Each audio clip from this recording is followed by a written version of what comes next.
The Great Happiness.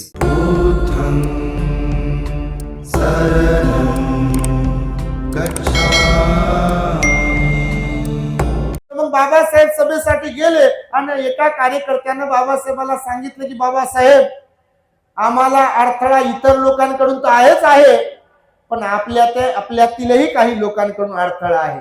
आम्ही तुमच्या परिवर्तनवादी चळवळीत काम करतोय, वेळ देतोय, बुद्धिमत्ता खर्च करतोय, पण आपल्यातलेच काही लोक तिथे खोडा घालण्याचा, खेकडा प्रवृत्ती करण्याचा प्रयत्न करतात बाबासाहेब, आणि इतर लोकांच्या पुढे करतात, इतर लोकांना घाबरतात, आणि मग ते विचारूच नका. त्यावर तुम्हाला माहिती व्हावी म्हणून सांगितलं.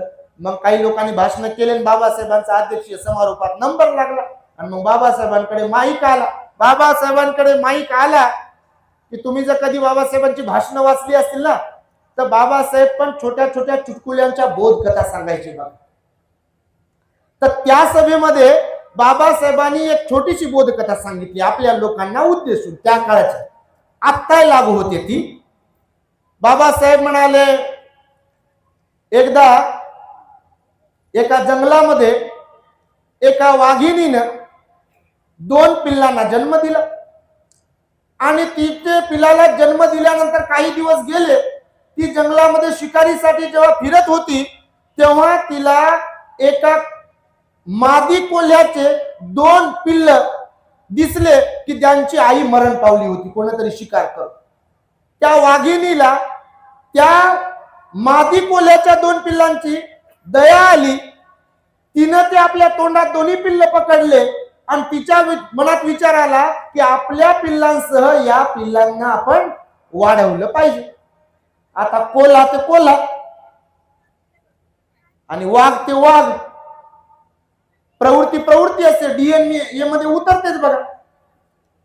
आता काहीचा डीएनए आहेत तसा, पाटलाचा घोडण महाराला भूषा, पुढं करणं, हांजी करणं, मग ते धम्माला बाजूला ठेवणं, बाबासाहेबांच्या विचाराला बाजूला ठेवणं, समाजाचं नुकसान होते तरी न कळणं, अशा प्रवृत्तीचे. मग बाबासाहेब म्हणाले, त्या वाघिणीनं आपल्या पिल्लांबरोबर त्या कोल्ह्याच्या पिल्लांना सांभाळण्यासाठी आपल्या गुहेमध्ये ते पिल्लांना आणलं. मग एकूण 4 पिल्ल झाली. तर आता ही कोल्ह्याची पण पिल्ल लहान होती, वाघिणीची पण पिल्ल लहान होती. मग थोडी लहानाची मोठी होत असताना एकदा ती वाघीण शिकारीसाठी बाहेर पडली. हे 4ही पिल्ल गुफेच्या बाहेर आले. बाहेर आल्यानंतर एक हत्ती आला, आणि तो हत्ती नेमका त्या पिल्लांजवळ आला. मग तो हत्ती पिल्लांजवळ आल्यानंतर जे वाघाचे पिल्ले होते, तर त्या हत्तीवर ते चवताळू लागले, तुटून पडले होते. ते ओरडत होते, एकदम हल्ला करण्याच्या प्रयत्नात होते, गुरगुरत होते. बघा ते गुरगुरते. जसं बाबासाहेबांनी सांगितलं, शिक्षण हे वाघिणीचं दूध आहे, आणि जो प्राशन करील तो गुरगुरल्याशिवाय राहणार नाही. पण गुरगुरणं कोणतं? तर मारामारीचं नाही. कोणतं? मारामारीचं नाही, लेखणीचं गुरगुरणं. आपले कर्तव्य, आपले अधिकार हिसकावून घेण्यासाठी, आपली लायकी, आपली पात्रता तयार करणं, त्या योग्य समाजाचा उद्धार करण्यासाठी गुरगुरणं. हे तर बापा काहीतरी पिते, काहीतरी खाते, आणि बायावर करते, कोण क्या करताय त्यांनी लय बद मार खाते. याला काही अर्थ आहे का? काय लय अन्याय अत्याचार होतात बघा. त्याला अर्थ नाही. शिक्षण घ्या म्हणाले, शिक्षण हे वाघिणीचं दूध आहे म्हणाले, जो पिल तो गुरगुरल्याशिवाय राहणार नाही. वाघाचं पिल्लू जरी असेल, आम्ही थायलंडमध्ये जात असतो, श्रीलंकेमध्ये जात असतो. थायलंडमध्ये एक झू पार्क आहे. त्या झू पार्क मध्ये त्या वाघाचे छोटे पिल्ले आपल्या मांडीवर देतात फोटो काढण्यासाठी. त्याच्या जवळ गेलं तर ते पिल्लू असं गुर्र करते बघा. एवढंच पिल्लू, मांजरी एवढं, ते गुर्र करते, कारण त्याचा गुणधर्मच तो आहे. गुणधर्म समजतात तुम्हाला? सापाला डिवचलं की ते फणा काढणार म्हणजे काढणार, फुसफुस करणार म्हणजे करणार. विंचवाला डिवचलं की ते दंश करणार म्हणजे करणार. त्याचा तो गुणधर्म आहे बघा. तो बकरा असो, साप असो, की काही असो. कुत्र्याला पण बघा, तुम्ही जर काही त्रास दिला तर ते गुर्र गुर्र करते बघा, म्हणजे ते त्याच्या मोड मध्ये येते. प्रत्येकामध्ये गुणधर्म आहेत. भगवान बुद्धांनी सांगितलेले आहेत प्रत्येक जीवामध्ये वेगवेगळ्या प्रकारचे गुणधर्म आहे, तसे धार्मिक माणसामध्ये सुद्धा धार्मिकतेचे गुणधर्म असतात. ते वाकणारे, झुकणारे, लवणारे, विनम्र असतात. आणि जे अधार्मिक असतात ते टाईट पोझिशन मध्ये, कोण क्या करताय, कोण क्या करताय, माझ्यामुळेच आहे, कोण म्हणते मग, वगैरे वगैरे असं होते कधी कधी. तर मग बाबासाहेब म्हणाले, तो हत्ती आला, चाल करून आला होता. पिल्ल लहानच होते, कोल्ह्याचे पण पिल्ल लहान होते जे वाघिणीच्या सहवासात राहत होते, आणि वाघिणीचे पण पिल्ल लहानच होते. पण वाघिणीचा जो गुणधर्म आहे, वाघाचा जो गुणधर्म आहे, तो त्या वाघिणीच्या पिल्लांमध्ये होता. ते गुरगुरत होते. पण जे कोल्ह्याचे पिल्ल होते, तो हत्ती ओरडला जसा, तो त्याचे पिल्ल चिंगाट पळून गेले. तर बाबासाहेब म्हणाले सभेमध्ये, त्या तुम्ही सुद्धा वाघाची औलाद आहात, वाघाचे बछडे आहात, वाघाचे पिल्ल आहात, वाघाची संतान आहात. जे वाघाचे पिल्ल असतील, बछडे असतील, त्यांनी इथे बसा, आणि जे कोल्ह्याची औलाद संतान असतील त्यांनी इथून उठून जा. कोण म्हणाला असं माहिती तुम्हाला? बाबासाहेब म्हणाले. हे बाबासाहेबांनी आपल्याला बोलून दाखवलेलं आहे, आणि म्हणून आपल्यातले सद्गुण आपण जागे केले पाहिजे, ते वाढवले पाहिजे, ते समाजाच्या उद्धारासाठी कामी आणले पाहिजे, तरच आपला उद्धार होईल बघा. अन्यथा आपला उद्धार करण्यासाठी इथे कोणी येणार नाही, हे तुम्ही लक्षात घेतलं पाहिजे. म्हणून स्वतःला शुद्ध आणि बौद्ध बनवण्याचा प्रयत्न केला पाहिजे. बाबासाहेबांच्या 22 प्रतिज्ञा तुम्ही पाळल्या पाहिजे बघा. तुमच्यावर बोलतो असा विषय नाही, पण सगळ्या ठिकाणी आम्ही जातो, गावामध्ये, शहरामध्ये, सगळीकडे जातो. काही आजही लोक लपून झाकून राहतात बघा, आणि ते सिद्ध करतात की हम कमजोर है. पण बाबासाहेबांनी कोणाची उपमा दिली आपल्याला? वाघाची उपमा दिलेली आहे. आणि वाघ हा जागरूक असतो, सिंह हा जागरूक असतो. भगवंताने सांगितलं, जंगलाचा राजा असतो सिंह, आणि सिंहाची विशेषता काय असते? सिंह जर झोपला असेल तर तो एकदम असा बिलकुल बिंदास झोपत नाही कधी. झाडाचं पान जर पडलं तर सिंह उठतो आणि सिंहावलोकन करतो. हा जो शब्द प्रयोग आहे की नाही, सिंहावलोकन करणे, सिंहावलोकन करतो सिंहच फक्त. झाडाच्या पानाचा जरी आवाज झाला तर तो उठतो आणि उभं राहून इकडं तिकडं पाहतो. कुत्र्याच्या बाबतीत तसं होत नाही, सापाच्या बाबतीत असं होत नाही. आणि त्यामुळे आपण जागरूक असलो पाहिजे. बाबासाहेब हेही म्हणाले, जागृतीचा विस्तव तुम्ही कधीही विजू देता कामा नये. अनेक इशारे बाबासाहेबांनी आपल्याला दिलेले आहेत. बाबासाहेबांचे मुलं गेले हो, राजरत्न गेला, इंदू गेली, रमेश गेला बाबासाहेबांचा, गंगाधर गेला बाबासाहेबांचा, माता रमाई क्षयरोग झाला आणि भर तारुण्यात गेली. बाबासाहेब रमाई गेल्यानंतर ओक्साबोक्शी रडत होते. स्वतःला त्यांनी बंद खोलीमध्ये कोंडून घेतलं होतं आणि रमाईच्या बद्दल पश्चाताप व्यक्त करत होतो. तुम्ही वाचा बाबासाहेबांची ग्रंथ संपदा. रामू, मी तुला वेळ देऊ शकलो नाही. क्षयरोग झाला होता रमाईला, आपल्या आईला. बाबासाहेब वेळ नाही देऊ शकले. पायाला भिंगरी बांधून फिरत राहील. गंगाधर गेला तेव्हा बाबासाहेब जागेवर नव्हते. रमेश गेला तेव्हा विदेशात होते. आईनं, आपल्या रमाईनं 2-2.5 महिन्यानंतर मोठा ऊर करून, छाती करून बाबासाहेबांना पत्र लिहिलं आणि कळवलं, साहेब मला माफ करा, आपला गंगाधर जाऊन, आपला रमेश जाऊन 2-2.5 महिने झाले. शिक्षणामध्ये तुम्हाला व्यत्यय येऊ नये यामुळे तुम्हाला मी उशिरा कळवत आहे. आपला रमेश आपल्याला सोडून गेला. काय काळीज असेल, काय मन असेल त्यांचं. आपण कधी तसे खंबीर बनू, आपला अहंकार कधी गळून पडेल त्यांच्यासारखा. त्या बाबासाहेबांनी आपल्या कुटुंबाची पर्वा नाही केली. अहो, डायबिटीस त्यांनाही होता, मणक्याचा त्रास त्यांनाही होता, बीपीचा त्रास त्यांनाही होता, अर्ध डोकेदुखीचा त्रास त्यांनाही होता. सगळ्या प्रकारचं दुःख जे तुम्हाला आहे का नाही, त्याच्यापेक्षा जास्त दुःख त्यांना होतं. विशेष म्हणजे आता तुम्हाला कोणी अपमानित करत नाही जास्त. अरे, बाबासाहेबांना तर पदोपदी अपमानित केलं या देशातल्या व्यवस्थेनं. हो, बडोद्याला आले बाबासाहेब, उच्च विद्या शिकून त्या बडोद्याला सयाजीराव गायकवाडांकडे नोकरी करत होते बाबासाहेब आपले. तिथे नोकरी करत असतानाचे प्रसंग तुम्ही टेलिव्हिजनच्या माध्यमातून, चित्रपटांच्या माध्यमातून, सिरियलच्या माध्यमातून पाहिले असतील. शिपाई कारकून माणूस एवढ्या मोठ्या उच्च शिक्षित असलेल्या माणसाकडे आलेल्या फायली आपल्या हाताला लागल्या आणि त्या बाटतील विंटाळतील म्हणून किंवा ती खुर्ची टेबल बाटला म्हणून गोमूत्र शिंपडत होते. बघा, हे बाबासाहेबांनी भोगलं. तुमच्यासाठी आपल्यासाठी बाबासाहेबांनी भोगलेलं आहे. आणि त्यामुळे गंगा राजरत्नाचा प्रसंग जर तुम्ही कधी पाहिला, वाचला, ऐकला असेल आपल्याकडून, तर तुमचं सुद्धा काळी चर्र करेल. बघा, गोलमेज परिषदेच्या दरम्यान तो प्रसंग घडला होता. गोलमेज परिषद वाचली आहे तुम्ही?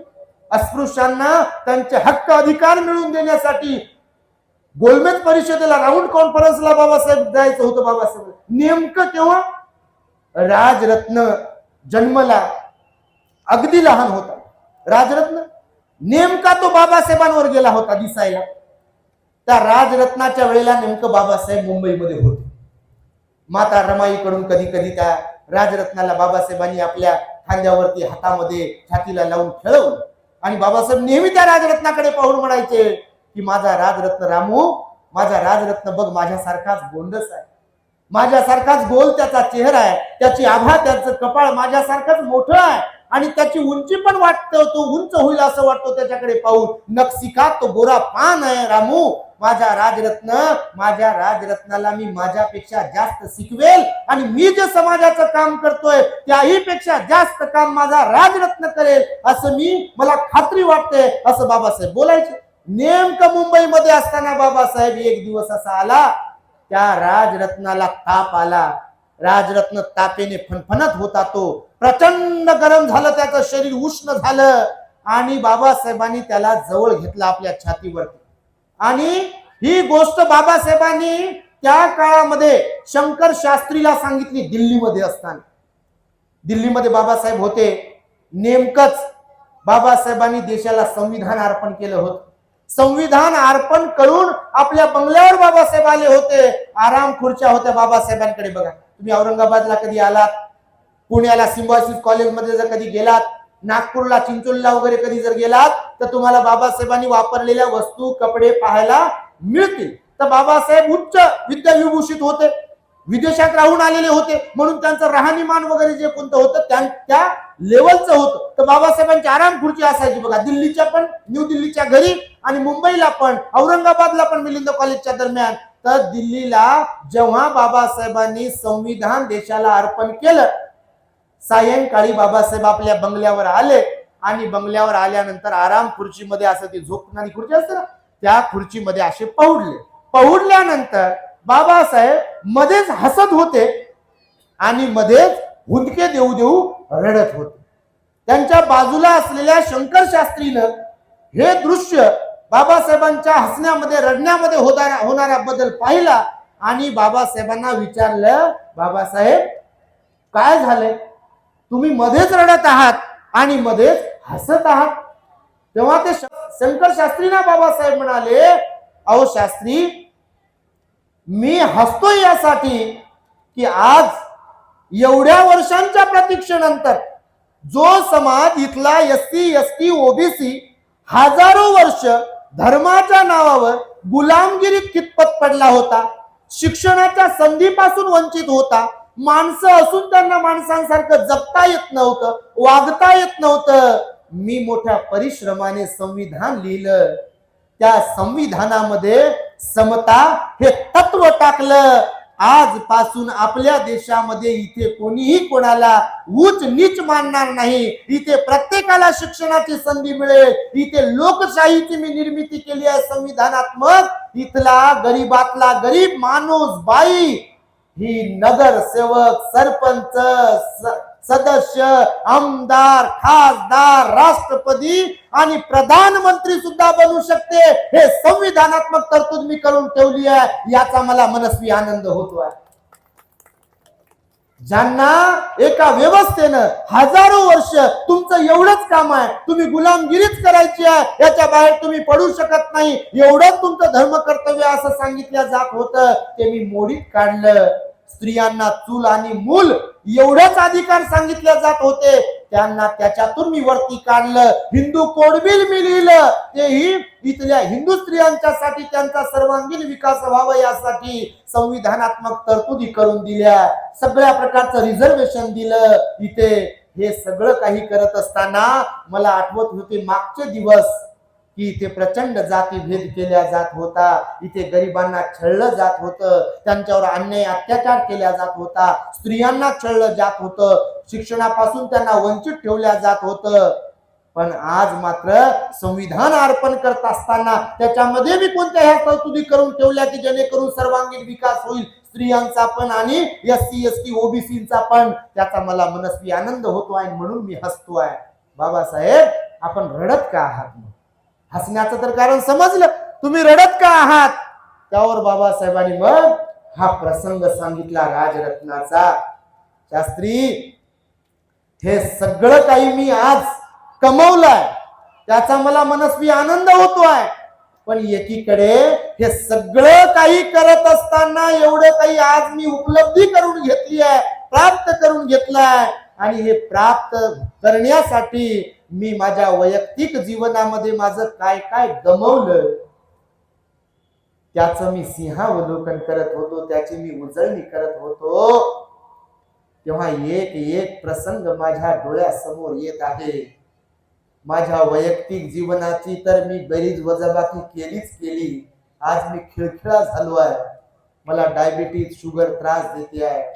BP मुळे मला चक्रा येत आहे. मला धड चालता येत नाही. जळगाव 40 गावच्या सभेला गेलो असता मी टांग्यातून खाली पडलो, माझा पाय फ्रॅक्चर झाला.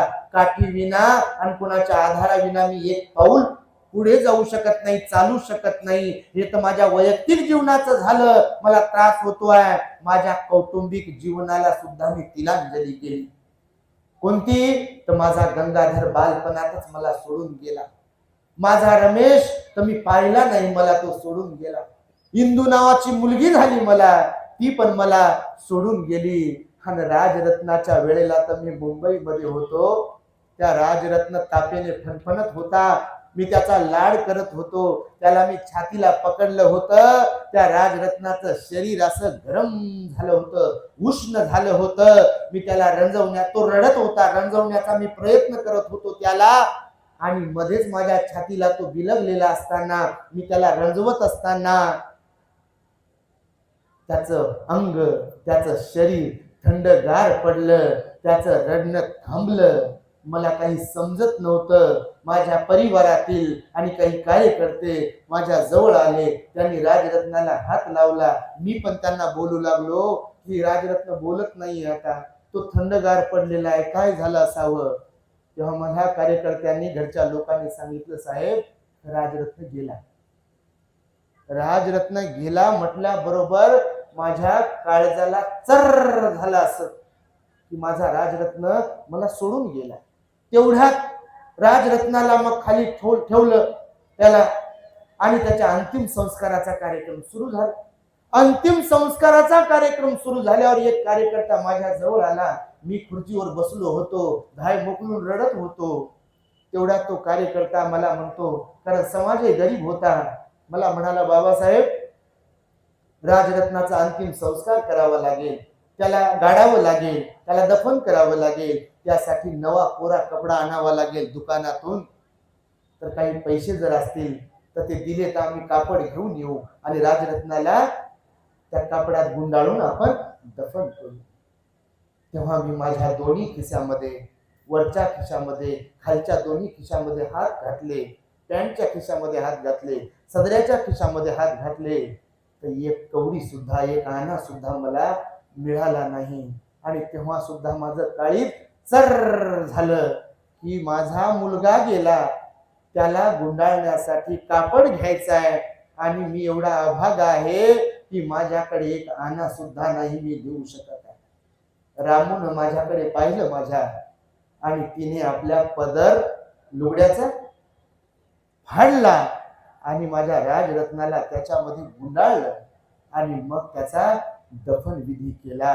अहो शास्त्री, मला हा प्रसंग आठवला आणि म्हणून मी हुंदके देऊन रडतो आहे, बाकी काही नाही. मला समाजाकडून कोणता मानपान मिळाला नाही म्हणून रडत आहे असा काही विषय नाही आहे. माझ्या मायानो, बहिणींनो, बाबांनो, भावांनो, मी तुम्हाला यासाठी आठवण करून देतो या प्रसंगाची की रात्रच वैराची नाही आहे, तर दिवसही वैराचा आहे. तुम्ही कुठे पडलात? मान पान, सत्कार स्वागत काय आहे याच्यामध्ये? हा?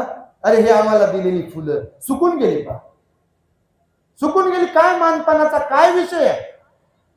काही नाही मानपानामध्ये.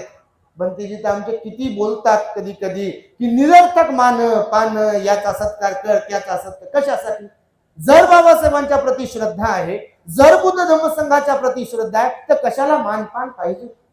आणि नाही झाला मानपान तर कशाला फुगायला पाहिजे? The great happiness. बुद्धं